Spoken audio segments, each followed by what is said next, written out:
बिस्मिल्लाहिर्रहमानिर्रहीम। अस्सलाम वालेकुम। जी बच्चों, क्या हाल चाल है आप लोगों के? और आपके क्वेश्चन अगर हो गए हैं तो ठीक है, और अगर नहीं हुए तो आपने मुझसे पूछ लेना था। आगे हम स्टार्ट आज करने लगे हैं कि इन्वेंट्री मैनेजमेंट का सेकंड फेज। सेकंड फेज है क्या कि अगर हम देखें कि उसमें हमें इन्वेंट्री लेवल देखना पड़ता है, यानी level of stock, level of inventory या स्टॉक। इसका मतलब क्या है? इसका मतलब यह है कि हमने अपने पास स्टॉक कितना होल्ड करके रखना है। और लेवल ऑफ इन्वेंट्री के या लेवल ऑफ स्टॉक के अंदर डिफरेंट कॉन्सेप्ट्स होंगे। जैसे अगर हम देखें, एक कॉन्सेप्ट अगर मैं बात करूं तो एक चीज हम देखेंगे कि रीऑर्डर लेवल क्या है।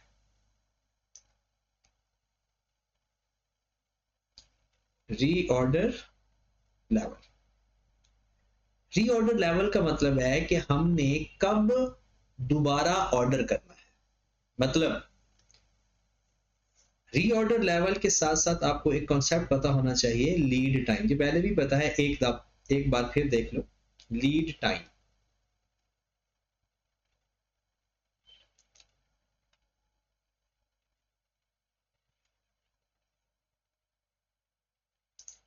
लीड टाइम, अब लीड टाइम का मतलब क्या होता है जी? लीड टाइम का मतलब है आज आपने ऑर्डर प्लेस किया, कितने दिनों बाद आपको स्टॉक मिलना है। ये टाइम होता है जिस दिन हम ऑर्डर प्लेस करते हैं और जिस दिन हमें मिलता है, इसके दरमियान के टाइम को लीड टाइम कहते हैं। मिसाल के तौर पर हम कहते हैं कि जी 12 डेज लीड टाइम है, 12 डेज लीड टाइम है। इसका मतलब है कि आज अगर आप ऑर्डर प्लेस करोगे ना तो आपको 12 दिन के बाद स्टॉक मिलेगा। तो अगर 12 दिन बाद स्टॉक मिलेगा तो मेरे भाई इसका मतलब ये हुआ कि अगर मेरा स्टॉक आज पड़ा हुआ है और आज मेरा स्टॉक खत्म हो गया, मैंने ऑर्डर किया, तो स्टॉक तो 12 दिनों बाद आएगा। तो मैं क्या 12 दिनों में अपना कारोबार बंद कर दूं? स्टॉक तो 12 दिनों बाद आना है। तो मुझे क्या करना चाहिए? क्योंकि स्टॉक जो मैं मंगवाता हूं ना, वो शायद कराची से मिलता है या बाहर के मुल्क से मैं मंगवाता हूं, कहीं दूर से मंगवाता हूं। ठीक है, 12 दिन लग जाते हैं। मेरा आज स्टॉक खत्म हुआ, तो क्या मैं आज ऑर्डर करूंगा, स्टॉक मेरे पास 12 दिन बाद आएगा, तो क्या मैं फिर प्रोडक्शन या अपना कारोबार बंद कर दूं, 12 दिन वेला बैठा रहूं? तो बताओ मुझे क्या करना पड़ेगा? क्या सोच रहे हो, क्या करोगे? आपको इस तरह से करना चाहिए कि आपके पास अभी 12 दिन का स्टॉक पड़ा हो, आप ऑर्डर कर दें। आपके पास 12, 10, 12, 15 दिन का स्टॉक मौजूद हो तो आप ऑर्डर कर दें। इसको बोलते हैं रीऑर्डर लेवल, कि हमारे पास कितना स्टॉक पड़ा हो कि हम नया ऑर्डर प्लेस कर दें, उस लेवल को बोलते हैं रीऑर्डर लेवल। मिसाल के तौर पर एक एग्जांपल दे रहा हूं कि सपोज अगर आपका एक दिन के अंदर ना 100 यूनिट बिकता है, एक दिन के अंदर 100 यूनिट बिकता है, तो बताओ 12 दिन के अंदर कितने यूनिट बिकेंगे? 1200 यूनिट। इसका मतलब यह हुआ कि आपके पास 1200 यूनिट अभी मौजूद हो, आप नया ऑर्डर प्लेस करते हैं, होगा क्या कि आपके ऑर्डर आने तक आपका जो स्टॉक 12 दिनों का पड़ा होगा वो इस्तेमाल हो जाएगा। फिर आप सोच रहे होंगे हो सकता है ज्यादा उन 12 दिनों में ज्यादा स्टॉक बिकने लग जाए। ऐसा पॉसिबल है, हमारा स्टॉक खत्म हो सकता है, लेकिन क्या होगा, एक दो दिन मैक्सिमम हमें मसला हो सकता है, अदरवाइज हमारे पास 12 दिन का स्टॉक तो था ना। ठीक होगी बात? तो रीऑर्डर लेवल का मतलब ये हुआ कि हमारे पास लेवल ऑफ स्टॉक कितना होगा कि हम न्यू ऑर्डर प्लेस करते। वो लेवल ऑफ स्टॉक जहां पर आप नया ऑर्डर प्लेस करते हैं उसको कहते हैं रीऑर्डर लेवल। ओके होगी बात? और उसके बाद लीड टाइम क्या हुआ? लीड टाइम हुआ जिस दिन ऑर्डर प्लेस करना है और जिस दिन हमें ऑर्डर मिलना है। तीसरे नंबर पर स्टॉक आउट क्या होता है? कुछ हम पहले टर्म्स देख लेते हैं, फिर बाद में इसको डिस्कस भी करेंगे। स्टॉक आउट क्या होता है? स्टॉक आउट, जैसे मैंने अभी कहा ना कि आपके पास स्टॉक थोड़ा रह गया, आपके ऑर्डर को लेट भी हो सकता है, ऐसा भी हो सकता है ड्यूरिंग लीड टाइम आपका ज्यादा स्टॉक सेल आउट हो गया हो। तो स्टॉक आउट का मतलब होता है अभी स्टॉक आया नहीं और पहले ही खत्म हो गया। मतलब कोई कस्टमर हमसे स्टॉक खरीदने आया और स्टॉक है ही नहीं, उसे बोलते हैं स्टॉक आउट। क्योंकि व्हेन स्टॉक इज डिमांडेड या स्टॉक की डिमांड हुई but stock is not available, तो उसको हम कहते हैं जी स्टॉक आउट हो गया, स्टॉक खत्म हो गया। तो अब स्टॉक आउट अगर होता है तो इसका क्या मसला होता है? अगर स्टॉक आउट खत्म हो जाए, मतलब सॉरी स्टॉक खत्म हो जाए, तो हमें कौन सा नुकसान होता है? उसे बोलते हैं स्टॉक आउट कॉस्ट। स्टॉक खत्म होने से हमें क्या नुकसान हो सकता है? हमारा जो प्रॉफिट है, जो स्टॉक बेच के आना था, वो खत्म हो जाएगा, लॉस ऑफ प्रॉफिट। दूसरा क्या नुकसान हो सकता है? हमारी loss of customer in future. क्या मतलब है भला इसका? देखिए, अगर आपका कस्टमर आपके सामान खरीदने आया, आपके पास सामान ही नहीं था, कस्टमर ने किसी और बंदे से जाकर खरीद लिया और अगली दफा भी उसने फिर उसी से खरीदा, तो हमारा फ्यूचर में कस्टमर भी खराब हो सकता है। और दूसरा, हमारी गुडविल को भी मसला हो सकता है, हमारी रेपुटेशन खराब हो जाएगी कि भाई इसके पास तो स्टॉक ही नहीं होता। तो स्टॉक आउट हुआ कि जब when stock is demanded but stock is not available. और अगर आपसे कोई पूछे कि स्टॉक आउट कॉस्ट बताएं, तो इसका मतलब ये हुआ कि लॉस ऑफ प्रॉफिट, जो प्रॉफिट होना था वो हमारा लॉस हो जाएगा, मतलब प्रॉफिट हुआ ही नहीं। स्टॉक होता तो प्रॉफिट होता। इसे हम अपॉर्चुनिटी कॉस्ट नहीं कहते, जैसे ये बिल्कुल वही है। Loss of customer in future, future में हमारा कस्टमर भी गया, मतलब फ्यूचर वाला प्रॉफिट भी गया जो उस कस्टमर से आना था, और गुडविल भी हमारी खराब हो सकती है। ठीक होगी बात? इसके बाद कुछ मैक्सिमम स्टॉक लेवल होता है, कुछ मिनिमम स्टॉक लेवल होता है, कुछ एवरेज स्टॉक लेवल होता है। मैक्सिमम स्टॉक लेवल से क्या मुराद है? अगर मैं आपसे बात करूं लीड टाइम की,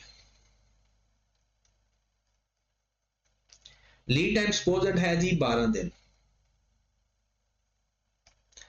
किसी ने पूछा कि हाँ जी ये 12 दिन क्या है, तो हमने कहा जी 12 दिन लीड टाइम है, जब हम स्टॉक हमारे आने तक ना 12 दिन लगते। कहता है ये लेट नहीं होता कभी? हमने कहा नहीं, कभी कभी 15 दिन भी लग जाते। तो ये मतलब हुआ, ये हुआ maximum lead time. Maximum lead time कि 15 दिन भी लेट हो सकता है। हमने कहा अच्छा 12 दिन तो नॉर्मल होता है, 15 दिन भी लग जाते हैं। हमने कहा चाचा का अगर रास्ते में ट्रैफिक ना मिले या पर कभी इमरजेंसी हो तो कितना जल्दी आ सकता है? ने कहा जी अगर हम मंगवाएं तो 9 दिन में भी आ जाता है। इसे हम कहते हैं मिनिमम लीड टाइम।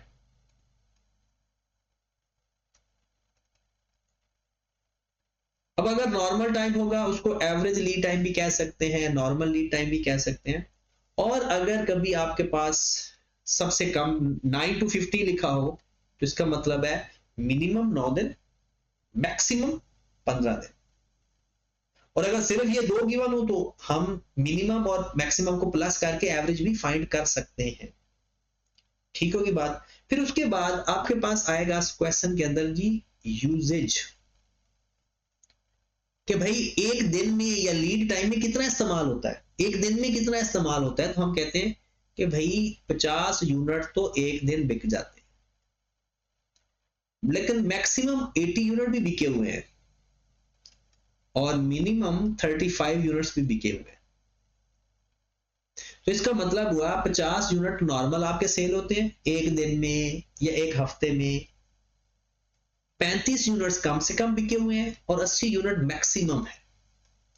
तो ये सारे कॉन्सेप्ट मिलके हमारे जो नया आज का कॉन्सेप्ट होगा उसमें हेल्प होगी, उनके फार्मूलाज में ये सब चीजें इस्तेमाल होगी। अभी सिर्फ ये जनरल कॉन्सेप्ट लेना है, ठीक है। अब आए जरा कुछ फार्मूलाज मैं आपको लिखवाता हूं, फिर उन फार्मूलाज की प्रैक्टिस भी करवाता हूं।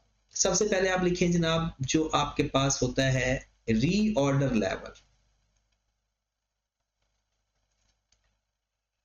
कि आप कब नया ऑर्डर प्लेस करोगे। जैसे अभी हमने कहा जी 12 दिन का स्टॉक पड़ा होगा तब, लेकिन वो कहता है कि दो तरह से हिसाब किताब होता है इसका।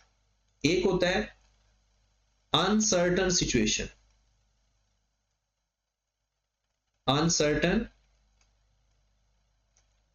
सिचुएशन मतलब क्या कि आप चाहते हो कि मेरा स्टॉक आउट हो ही ना, मैंने स्टॉक आउट होने ही नहीं देना, तो फिर आपने कब ऑर्डर प्लेस कर देना है, री order level,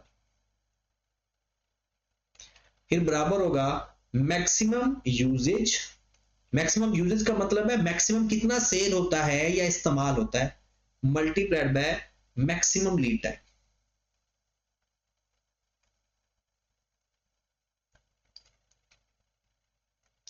maximum usages multiplied by maximum lead time. Maximum usages है यहां पर, maximum use multiplied by maximum lead time. और अगर नॉर्मल हालात हो, सर्टन सिचुएशन हो, यकीनी हो, certain situation,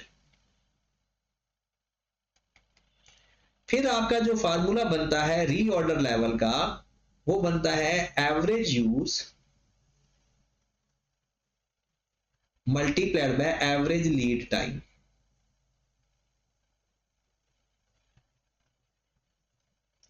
average use multiplied bye, दो फार्मूले होते हैं रीऑर्डर लेवल के। अगर इंफॉर्मेशन दोनों में से किसी एक फार्मूले की है ना, तो फिर तो वही कर देना। बट अगर इंफॉर्मेशन एक से ज्यादा है मतलब, तो फिर आप देखेंगे कि क्या सिचुएशन सर्टन या अनसर्टन है, या आप देखेंगे कि क्या वो कुछ स्टॉक आउट तो नहीं हो करवाने के चाहता। और अगर कुछ भी ना बताया हो, तो फिर चाहे आप ये फार्मूला लगा दें और इंफॉर्मेशन भी, ठीक है। तो अगर सर्टन सिचुएशन हो तो average use multiplied by average lead time, uncertain situation हो तो maximum use multiplied by maximum lead time. जैसे अभी हम सवाल कर रहे थे ना, वो कहता है जी 15 दिन ज्यादा से ज्यादा लेट हो जाएगा, तो ठीक है हम 15 दिन का स्टॉक रख लेते हैं। कहते हैं ज्यादा से ज्यादा 80 यूनिट बिकते भी थे, तो ठीक है हम कर देंगे यूज है 80 और मैक्सिमम लीड टाइम है 15। तो ये हमारा स्टॉक हम ज्यादा रख लेंगे ताकि हमारा स्टॉक आउट हो ही ना। और अगर एवरेज की बात करें तो एवरेज इसमें कितना हमने अभी अज्यूम किया था, एवरेज एवरेज यूजेज कितना कहा था अभी क्वेश्चन के अंदर, एवरेज कहा था जी 50 यूनिट और एवरेज लीड टाइम है 12 दिन। ये लीड टाइम सॉरी ये रीऑर्डर लेवल आएगा। तो रीऑर्डर लेवल का मतलब है हमारे पास इतने दिनों का स्टॉक हो तो हम नया ऑर्डर प्लेस करते हैं। मैक्सिमम सिचुएशन को देखना है तो फिर क्या होगा, 80 यूनिट एक दिन में बिक सकते हैं और जितना भी स्टॉक लेट हो 15 दिन में मिल जाएगा। तो हम 15 मल्टीप्लाइड बाय 80 इतना स्टॉक रख लेंगे, जितना भी बिकेगा और जितना भी लेट होगा वो इसमें कवर हो जाएगा, जो पास्ट एक्सपीरियंस हमारा कहता है। ठीक होगी बात। तो रीऑर्डर लेवल के दो फार्मूले, maximum usage multiplied by maximum lead time या average usage multiplied by average lead time. Done. अगला फार्मूला, अगला फार्मूला है सेफ्टी स्टॉक।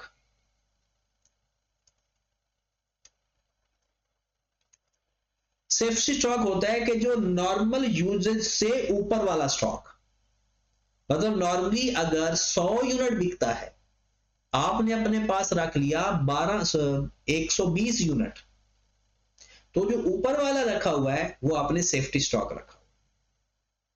मतलब नॉर्मल हालात में कितना स्टॉक बिकता है, 100 यूनिट, और हमने एहतियातन 120 रख लिए, ज्यादा रख लिए नॉर्मल से। वो जो ज्यादा रखे हुए हैं that is your safety stock. Got it. चले जी, तो फिर फार्मूला भी लिख ले, maximum usage multiplied by maximum lead time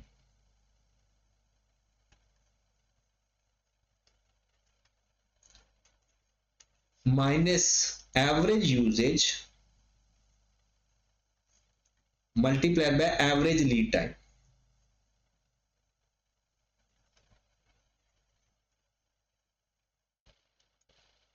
मतलब मैक्सिमम कितना इस्तेमाल हो सकता है और नॉर्मल कितना होता है।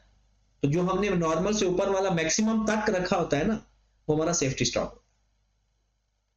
तो अगर पेपर में सेफ्टी स्टॉक पूछेगा तो हमने average usage maximum use multiplied by maximum lead time, average use multiplied by average lead. Okay होगी बात। नेक्स्ट अगर हम बात करें, नेक्स्ट हमारा आता है सेफ्टी स्टॉक के, नेक्स्ट हमारे पास आता है मैक्सिमम, या पहले एवरेज स्टॉक का फार्मूला लिख लें। वैसे ये आपको पहले भी आता है, एवरेज स्टॉक। क्या फार्मूला एवरेज स्टॉक का? EOQ divided by 2 plus EOQ divided by 2 plus safety stock. Got it? अब EOQ हमेशा नहीं होता, EOQ की जगह आप ऑर्डर साइज भी लिख सकते हो, order size divided by 2 plus safety stock. ये कितने फार्मूले हो गए? रीऑर्डर लेवल के 2 फार्मूले, सेफ्टी स्टॉक का एक फार्मूला और average stock. Next maximum stock level.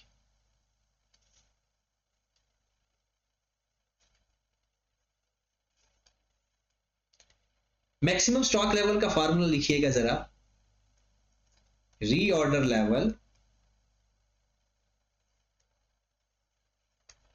Minus average use multiplied by average lead time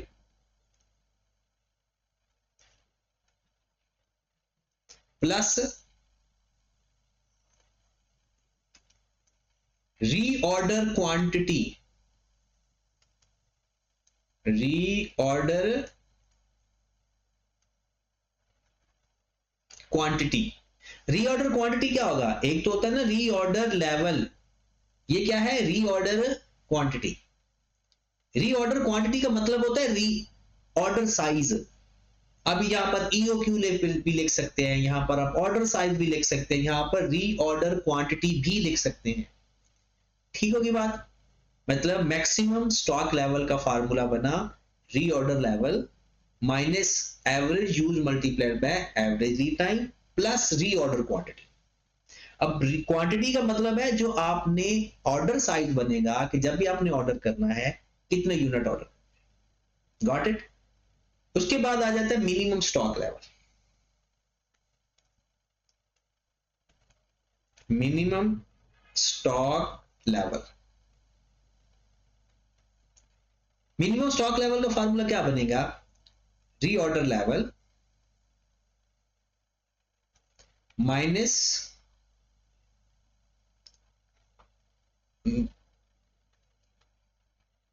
reorder level minus माजरत यहां पर ना एवरेज नहीं इस्तेमाल होना, यहां पर इस्तेमाल होना है minimum use multiplied bye minimum lead time. Minimum use multiplied bye minimum lead time, और यहां पर इस्तेमाल होना है average use multiplied by average lead time.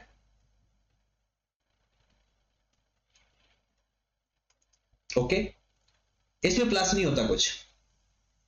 तो पहले ये आप अपने फार्मूले ओके करें जरा। ये हमारे रीऑर्डर, ये इसमें सारे ये फार्मूले इस्तेमाल होते हैं, यही वाले। पहले रीऑर्डर लेवल 2 फार्मूले, maximum usage multiplied by maximum lead time और average usage multiplied by average lead time. Got it? फिर सेफ्टी स्टॉक में maximum usage multiplied by maximum lead time minus average usage multiplied by average lead. Average stock का formula EOQ divide by 2 plus safety stock. Maximum का होता है reorder level में से minimum usage minus करना है और मिनिमम स्टॉक लेवल के लिए एवरेज माइनस करना। यहां पर प्लस रीऑर्डर क्वांटिटी करनी है क्योंकि मैक्सिमम रखना है हमने एवरेज से ऊपर, और यहां पर हमने कुछ प्लस माइनस करना। ठीक होगी बात? फार्मूले क्लियर? अब एक सवाल मैं आपको करवा देता हूँ इसका डिटेल क्वेश्चन, और फिर आप उसको इसके क्वेश्चन प्रैक्टिस कर लेना। सपोज हमारे पास बल्कि एक क्वेश्चन हम यहां से पिक कर लेते हैं।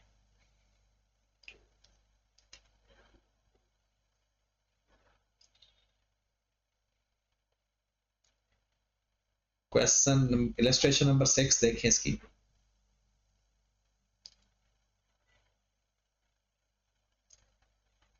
कहते हैं normal use is per week 500, normal मतलब मिनिमम यूज 250, मैक्सिमम यूज 750। फिर कहते हैं रीऑर्डर क्वांटिटी, रीऑर्डर क्वांटिटी मतलब ऑर्डर साइज है ये रीऑर्डर लेवल नहीं है। रीऑर्डर क्वांटिटी और रीऑर्डर लेवल में फर्क होता है।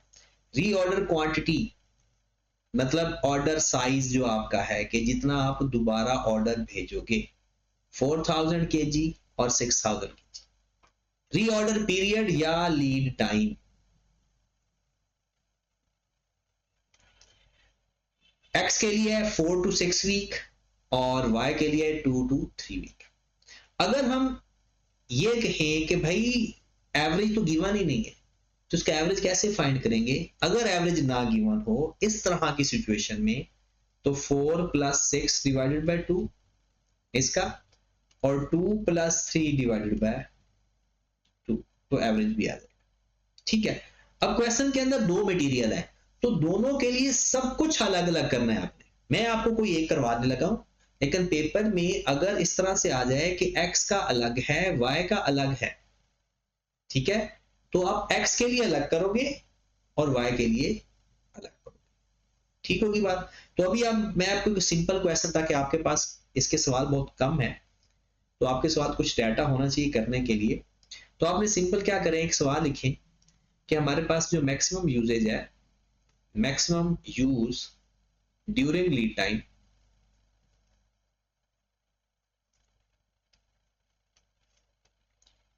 400 kg, minimum use during lead time 150 kg, average या नॉर्मल यूज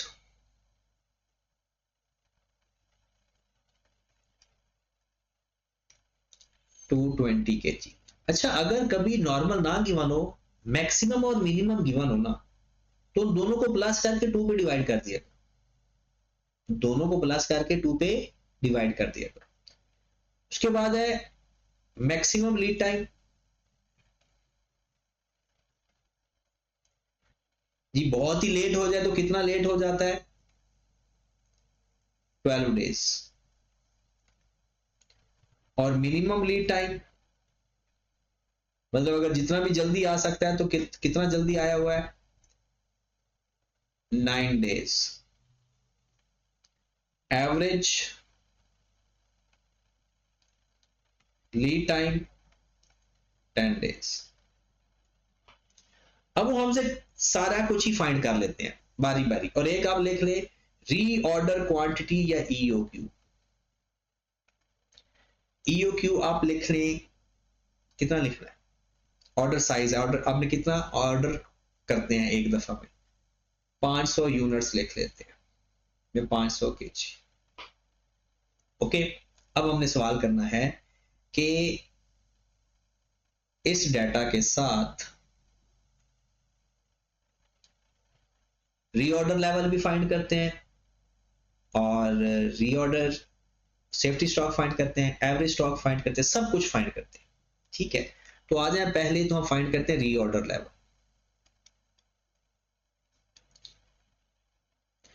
कुछ नहीं बताया हुआ तो फिर हम मैक्सिमम वाला, अनसर्टन सिचुएशन वाला लगा देते हैं। Maximum use multiplied by maximum lead time. Maximum कितना यूज हुआ लीड टाइम में? 400, multiplied by maximum lead time कितना हुआ? 12 दिन।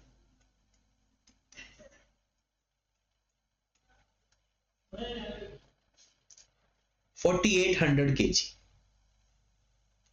इसका मतलब है हम 4800 kg हमारे पास पड़े होंगे, हम नया ऑर्डर प्लेस कर देंगे। यहां पर ना 5000 कर लेते हैं ऐसे, मतलब वो जो आपका रीऑर्डर क्वांटिटी है ना उसको 500 भी रहने दो, कोई मसला नहीं, लेकिन सवाल वो अच्छा नहीं लगेगा फिर। नेक्स्ट चलते हैं जनाब, सेफ्टी स्टॉक फाइंड करते हैं। सेफ्टी स्टॉक का फार्मूला क्या होता है, याद हो आपको, maximum use multiplied by maximum lead time minus minimum use multiplied bye minimum lead time. फार्मूले पहले याद करोगे फिर तो ये बच्चों वाला काम हो जाएगा। मैक्सिमम यूज कितना है आपका 400 multiplied by 12 minus minimum use कितना हुआ है 150 का, 150 multiplied by minimum lead time कितना है 9 डेज। तो ये तो आ जाएगा 4800 माइनस ये कितना आ जाएगा 150 को जरा मल्टीप्लाई करें 1350,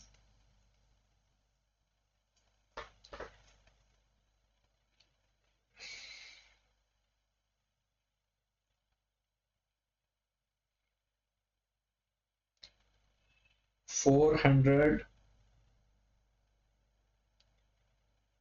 4800, पहले ये चेक कर लेना कि 150 मल्टीप्लाइड बाय 9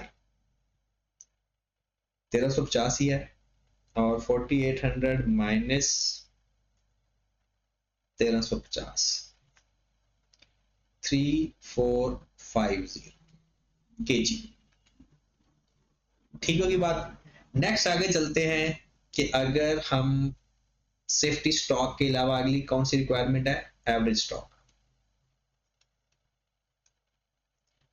उसका फार्मूला क्या होता है, EOQ या order size divide by 2 plus safety stock.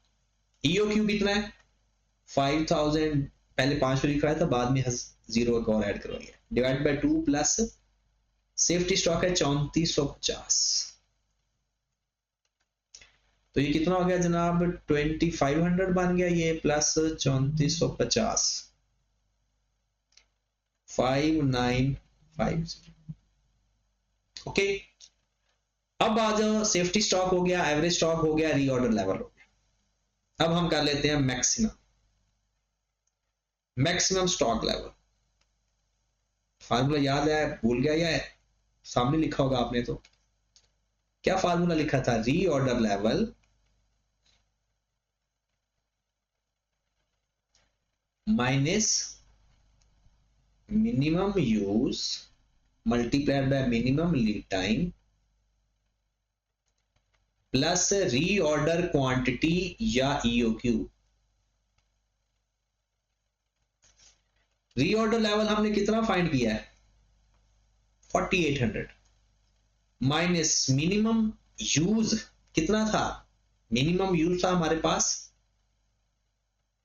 150 multiplied by 9, 150 multiplied by 9 plus reorder quantity 59, reorder quantity ये नहीं है, रीऑर्डर क्वांटिटी है 5000। ओके होगी बात। तो ये हमारे पास आ गया 4800 माइनस 1350 प्लस 3450, तो कितना आ गया 60। आपने जरा ध्यान से नहीं देखा, ये वाला फार्मूला सेफ्टी स्टॉक का है, ठीक है। सेफ्टी स्टॉक तो होता है जो एक्स्ट्रा रखा हुआ हो, ठीक है। तो नॉर्मल यूज से जो ज्यादा इस्तेमाल होता है उसे हम इसलिए तो मैक्सिमम इसे कहते हैं, ठीक होगी बात। अब आ जाए मिनिमम स्टॉक लेवल, और ये आपका आखिरी का मिनिमम स्टॉक लेवल। क्या फार्मूला है, reorder level minus average use multiplied by average lead time.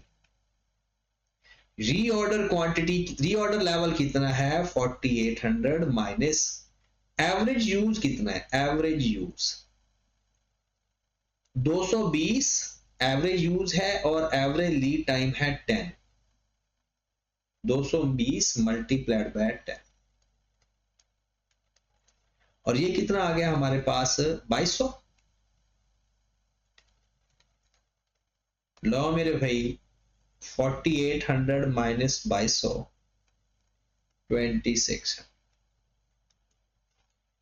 हाँ जी मेरे भाई, ये आपका सारा सवाल हो गया। और अब आपने करना क्या है, एक एग्जांपल नंबर 6 करनी है, फिर आ जाओ एग्जांपल नंबर 8 करनी है, फिर आपने क्वेश्चन नंबर 8 करना है,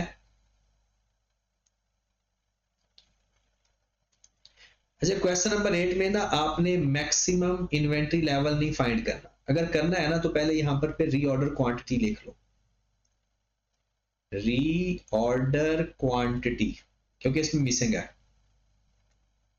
ठीक है, कुछ यहां पर होंगे तो बल्कि आप ये काट दो यहां से, अगले सवाल में कवर हो जाएगा। ये सेकंड पॉइंट नहीं करना, बाकी आपने कर लेना। 8वें के बाद क्वेश्चन था मेरे ख्याल में 22, तो बस अभी तक यही पेपर में सवाल आए हुए हैं 22। ठीक है, ये आपने क्वेश्चन कर लेने हैं, और जो जो भी इसमें यहाँ पर वो कहता है एवरेज स्टॉक लेवल आपने फाइंड करना, EOQ गिवन है, बाकी सारी चीजें आप चाहे सारा कुछ ही फाइंड कर ले। ठीक है, तो ये आज का लेक्चर है, और इंशाल्लाह कल हम इसकी प्रोबेबिलिटी वाला पोर्शन स्टार्ट करेंगे, तो इंशाल्लाह 2 या 3 लेक्चर फर्दर में ये टॉपिक आपका कवर हो जाएगा। ठीक है मेरे, अल्लाह हाफिज।